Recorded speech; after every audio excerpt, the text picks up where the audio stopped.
All right, everyone. Good morning, afternoon, or good night, depending on where you're finding this. This is John here once again with Crypto Top 10 to talk to you about some of the trending articles in the crypto news space. As I always say off the top, thank you to everyone who has subscribed wherever you're finding this content. I really do appreciate it. It lets me know what I'm doing right.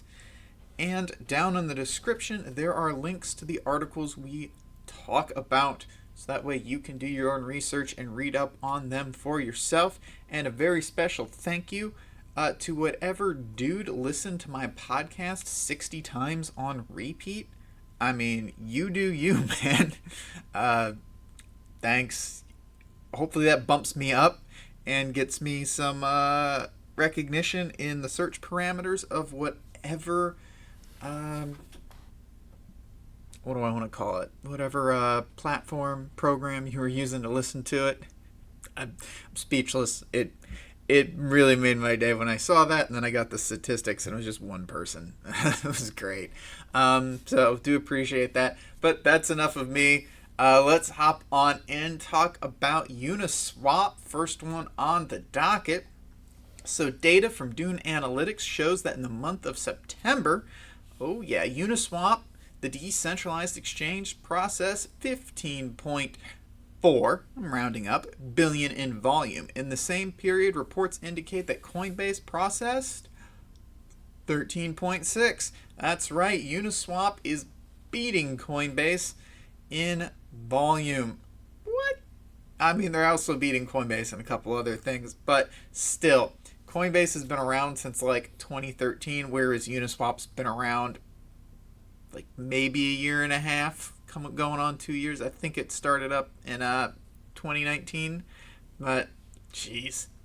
So this significant spike in Uniswap's volume can be attributed to two major factors, which we all know: good old DeFi and yield farming of government's tokens, and the launch of Uniswap's governance token UNI, or Uni, as I like to call it, caused a frenzy on the platform. I mean, anyone who staked on Uni got like 400 of them, their tokens, which are quite valuable. So for those of you who don't know, the process for DeFi users is pretty simple. They farm these new governance tokens by staking various cryptocurrencies, such as Ethereum. They're rewarded with these governance tokens.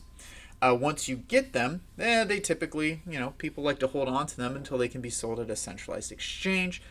But it's hard to do so, given the fact that most of these governance coins are pretty new. So that's where Uniswap comes in.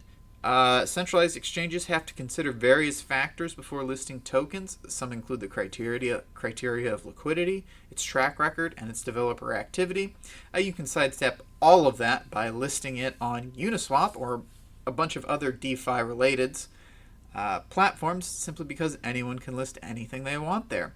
So it's nearly impossible to meet these requirements on a centralized exchange quickly, though more and more of these centralized exchanges are shortening their time spans. Coinbase listed Uniswap like right when it launched. They're doing what they got to do to stay competitive. So Uniswap has eventually evolved into the go-to platform for trading of DeFi tokens because of this. Because anyone can list it, they can pop those governance tokens on there real quick and swap them out for an asset that they actually want. And other people are buying up those tokens based on speculation that the price will go up thousands of %, as many have over the past year. So the consistently high volume from Uniswap occurred despite a considerable slowdown in yield farming and the governance token craze. This suggests that the uptrend of the decentralized exchanges, meaning high volume, is sustainable over the long term, which is a good thing to hear. Uniswap's 24-hour trading volume is higher than Coinbase for the first time ever as well. Uniswap 426 million, Coinbase 348. So it's absolutely insane just how these exchanges, these DEXs, are just absolutely blowing things out of the water.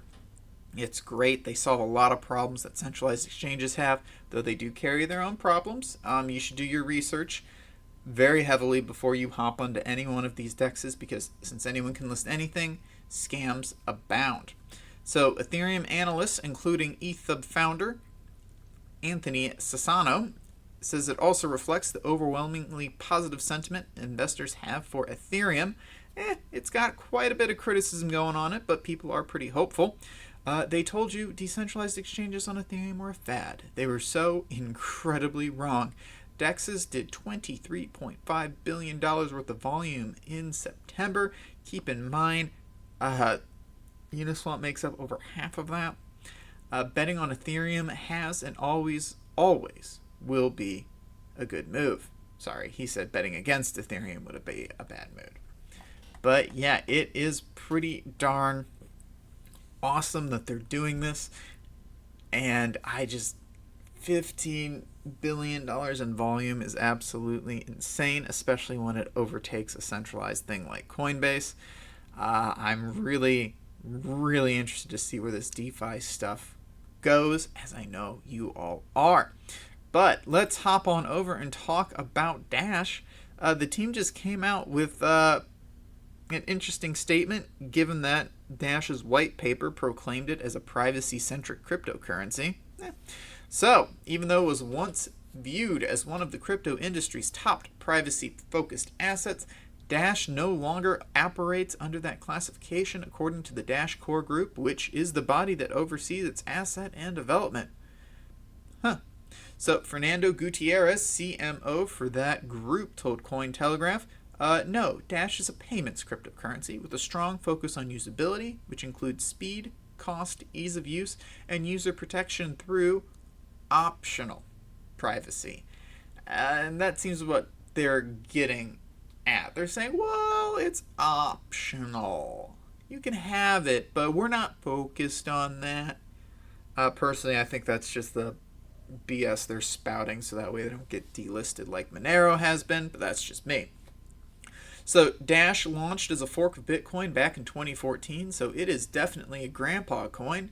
It was originally called Xcoin, then Darkcoin, and finally Dash. The asset positioned itself as a privacy-focused asset. That is how they launched. That is what their white paper said.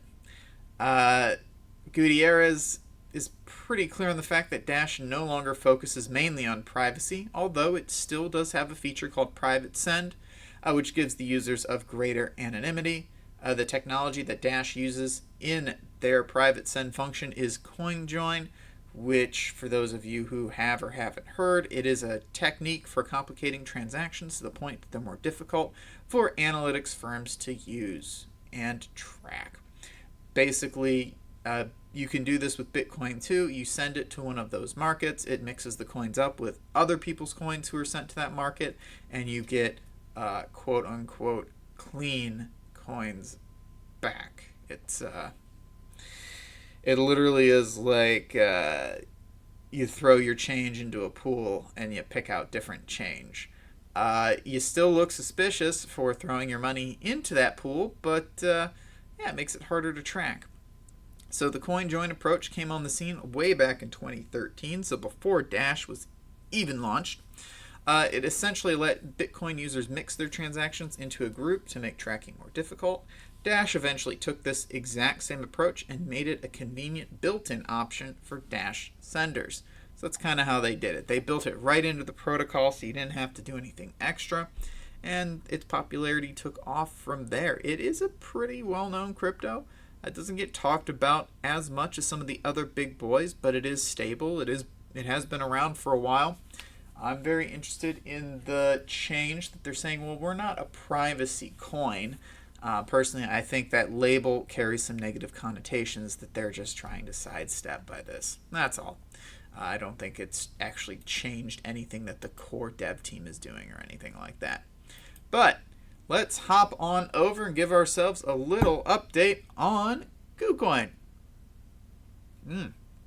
That's some good coffee. Anyways, so they claim that they found the hackers who stole the updated, maybe the final count, 281 million. It started out as 150. I remember reporting 203 and saying that, yeah, they're probably going to find more. Well, they found more. So they have substantial proof.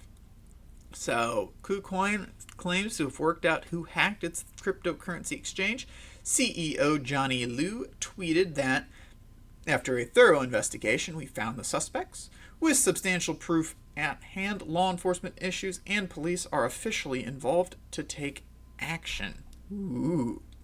So after the hack, Crypto Project worked to freeze or render useless most of the assets. It was actually quite impressive or worrisome, depending on your perspective, on just how many of these protocols were able to update their blockchain to do this.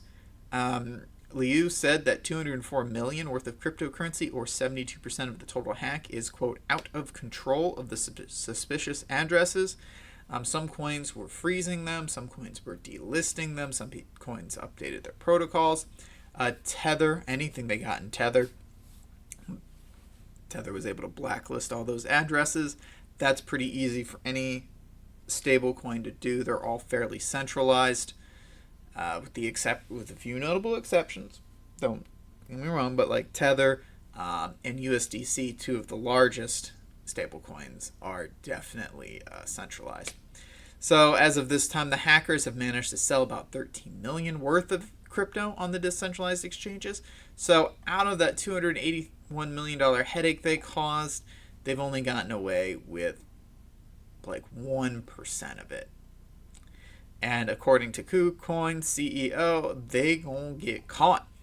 So Kucoin had to pause deposits and withdrawals after the hack. They're starting to open back up, though, as I knew they would. Currently, they support deposits and withdrawals for 31 different tokens, but Bitcoin, Ethereum, and Tether are not among them just yet. But I do expect that they will be soon. They're doing things very conservatively, as they need to start to repair their image. I do have a Kucoin account. Never really paid much attention to it.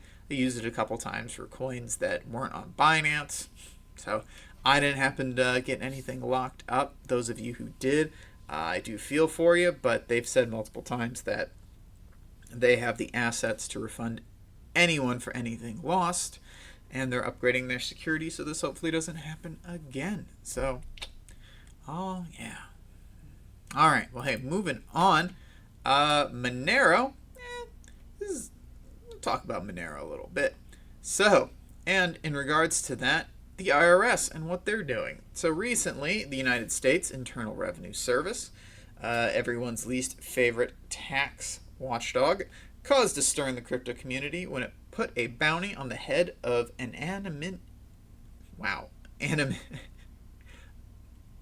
I can't speak. The anonymity-focused crypto asset Monero, offering $625,000 to anyone who could effectively track the reportedly untraceable asset. As of the current stage of cryptography science today, Monero protocol is almost impossible to break with necessary certainty. Paul Kowalski, CEO of Confirm, which is a blockchain analytics company. However, it does not mean that Monero assets tracing is impossible in an effective way. There's a bunch of different ways that you can kind of do it. Authorities can try to run their own Monero nodes and analyze that data.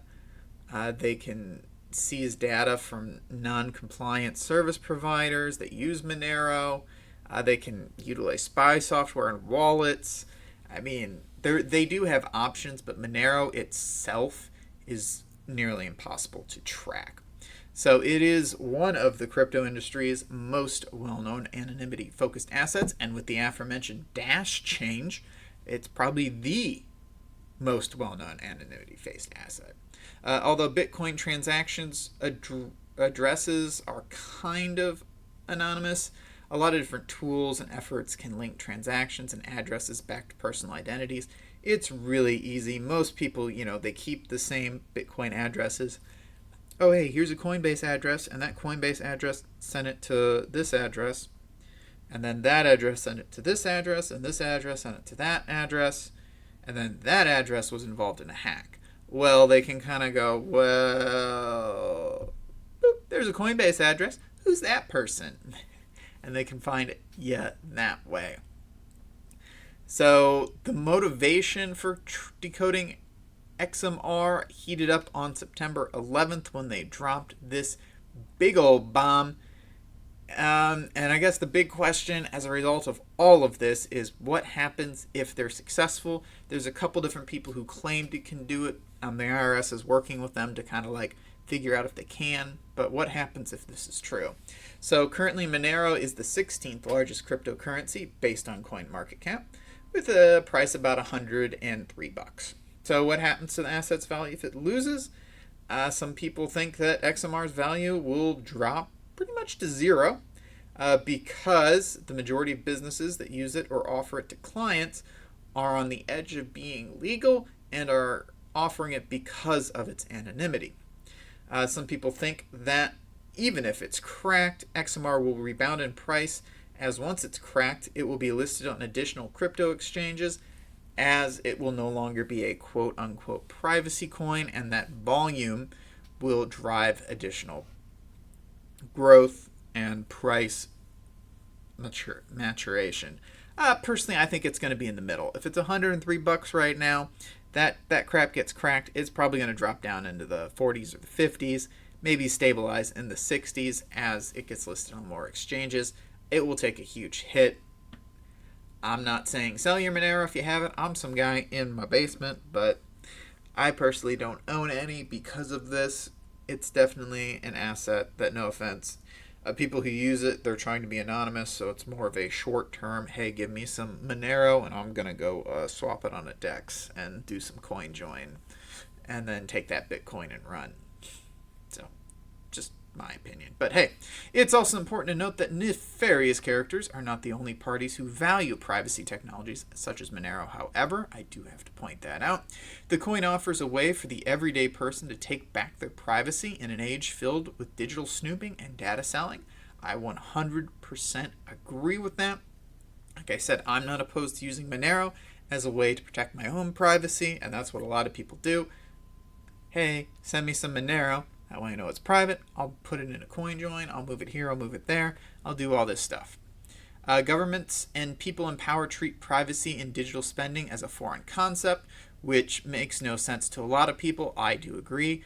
Cash is by far the most anonymous option available, and it's used daily for illegal activities. Yeah, if I take and withdraw $3,000 from my bank account, the government cannot track what I do with that $3,000. I could give it to my brother, who could then use it to buy his groceries.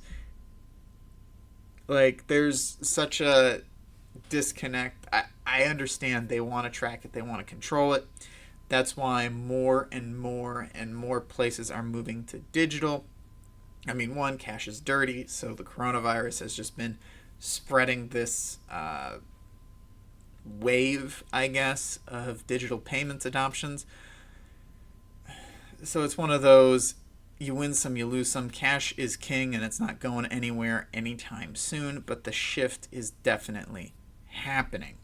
So let's hop on over here in just a second, talk about some Cardano. All right, so let's talk about Cardano a little bit. As the CEO of IOHK revealed, there will be 2 or 3 new releases this month, from the node to Daedalus and to other things. One focus at the moment is making the Daedalus wallet, which is Cardano's main wallet. It's actually quite nice. They've been working and improving on it for a while, but they're making it faster. Among other things, within Daedalus, several projects are currently going on, such as the Identity Center, and a Voting Center, and a QR Center, and a Paper Wallet Center. So they're working on a lot of different things to kind of like create packages with code for each new feature, which can then be easily integrated into Daedalus. A secure way to confirm your identity, a secure way to vote. QR codes are always welcome. It makes transferring cryptocurrencies between wallets much easier. And a Paper Wallet Center to give you another option. All good things. You also Cardano. Hoskinson also talked about Goguen, announcing that IOHK has decided not to make the dates public, that it's going to be dropping as originally planned. This is because the management tool that forecasts the completions date still needs to be tested for a week or two to validate its accuracy. However, contrary to some claims, Goggen's not actually being delayed. They're just working on the accuracy of their forecasts, which is where they would be announcing their dates from. So they don't want to announce these dates when they're still working on the tool that they're using to determine when those dates are going to be. It's kind of weird, but it makes sense to me. As a person, you don't want to be like, yeah, it's probably going to be on like the 17th. And then you look and you go, oh, actually, no, it's going to be the 21st. And then the headline is delayed, delayed, delayed. And people freak out and the price tanks. All because you're like, oh, no, we set the wrong date. Sorry. Like, you're a multi-billion-dollar company. You can't be doing that. Makes absolute sense to me. Better safe than sorry. Cardano community, I would agree, was also pleased to hear that IOHK already has over 90 project partners in the pipeline. In that regard, he made the following statement on Twitter as a clarifying comment. He said, I didn't say 90 coins want to move over. I said the commercial team has 90 potential deals in the pipeline. That could be, and this is me talking here, those could be for new projects. Those could be for coins that are on Ethereum. Those could be for coins that have planned to be from on Cardano from the start, and they're just waiting for Goguen. However, going back to good old Charles, the ERC20 converter that they're working on should push things in this direction, saying that not all 90 are probably wanting to move over from Ethereum, but some are, and if they can launch with a lot of coins like that, bam, we are cooking. So Hoskinson's response to the relationship of Cardano to central bank digital currencies also might have been exciting. I would agree. According to him, central banks in Africa have already approached him and suggested doing something. Our Cardano has done a lot in Africa. I agree with that move. Africa is definitely going to be kind of like the growth sector. I do think in this century, not just with China, but a lot of development is going on there as those countries, which only gain, most of them only gain their independence from the colonial powers in like the 70s or the 50s, the 60s, the 70s, and the 80s. They're really starting to find their footing and become pretty good competitors and like participants on the world stage in their own right. I do expect that trend to continue. I'm super excited. This will allow a lot of countries to sidestep some of the growing pains that we had as technology develops and go straight from kind of crappy banks to decentralized wallets from nothing, which I think is going to be awesome. So, moving on, IBM and the Bank of Thailand just launched the world's first government savings bond on the blockchain. Pretty nice. So they leveraged, good old Thailand has leveraged blockchain technology running on the IBM cloud to launch their first DLT-based platform for government savings bonds. Within the first 2 weeks of operations, the blockchain-based platform has issued a total of $1.6 billion. The announcement from the International Business Machines, or IBM Corporation, reads that the platform enables investors to benefit from speedy bond issuance, reducing a process that previously took 15 days to just 2 days. So, not too bad. 2 weeks to 2 days. IBM's cloud blockchain also reduces the operational complexity and the overall cost of issuing bonds. So, a win, win, win, win, win, win, win.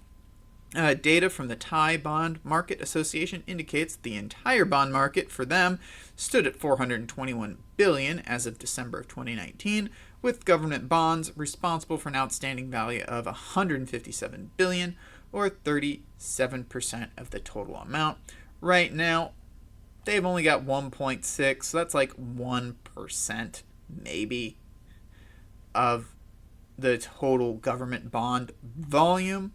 But still, it's a start, and if it really makes it that much faster, we're going to expect that number to increase.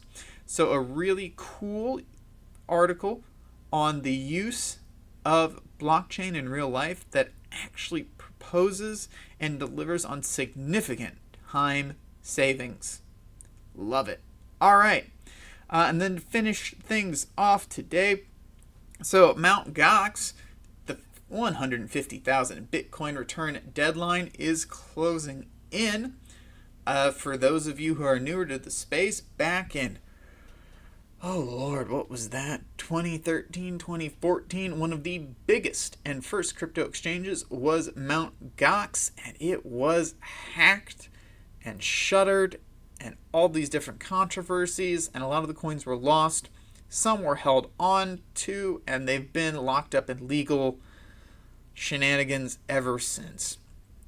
But with October 15th approaching, the latest deadline for submitting a rehabilitation plan for reimbursing MtGox's creditors, with them claiming over 150,000 bitcoins, which is about 15% of the total value owed to the creditors. The community is speculating on the potential market impact, as we have been for some time. In a document released on June 30th, the Tokyo District Court issued an order to extend the submission deadline for this plan to October the 15th. In other words, if it doesn't delay the deadline again, which it's delayed it multiple times, on October 15th, we will have more clarity on how and when creditors will begin to receive the Bitcoin they lost during the attack, with 1,000 creditors claiming those coins. In a recent Twitter thread, well-known cryptocurrency proponent and investor Mr. Whale discussed the potential impact on the market should 150,000 bitcoins be returned to creditors. He clarifies that MtGox used to be the largest Bitcoin exchange at the time, and it was responsible for more than 70% of Bitcoin transactions at its peak, with at the time of the attack, one Bitcoin was worth roughly $400. We all know what it's worth now. So these 150,000 Bitcoins are worth like 1.6 billion.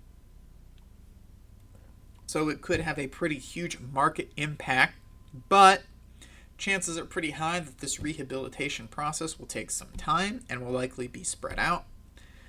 So you got to keep that in mind, but a lot of these creditors will want to take their profit.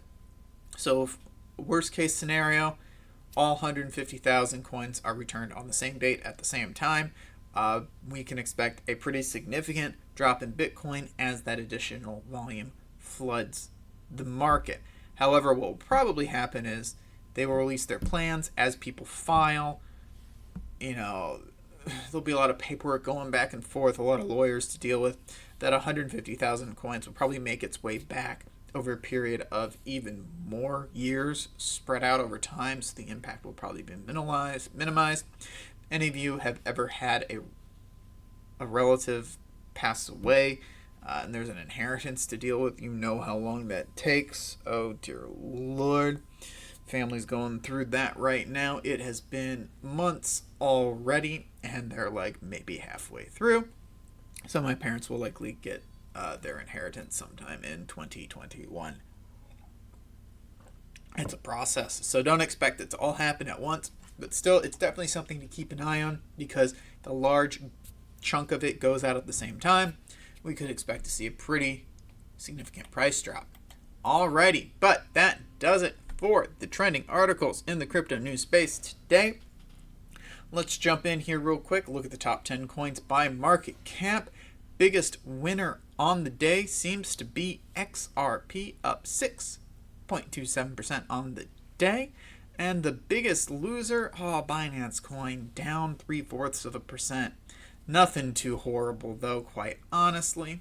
In the past 24 hours, Zilliqa, good old Zilliqa, it's up 10.2% on the day with a 30% increase on the week.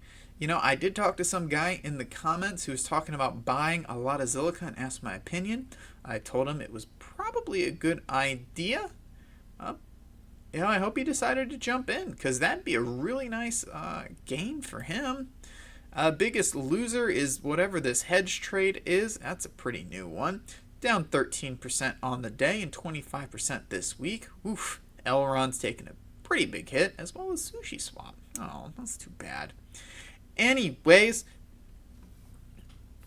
to round things out, as I say, I will see you all tomorrow. And thanks for listening to Crypto Top 10. Again, my name is John, and thank you. If you've made it to this point, for subscribing. If you haven't subscribed, you made it to this point, you might as well. I come at you 5 days a week, unless I get hit with surprise 12-hour days at work, to talk to you about some of these trending articles, which I love doing. So please drop a comment. Let me know what you think. constructive criticism. Don't just tell me I suck. But yeah, that'll do it for today. And I'll talk to y'all soon. Peace out.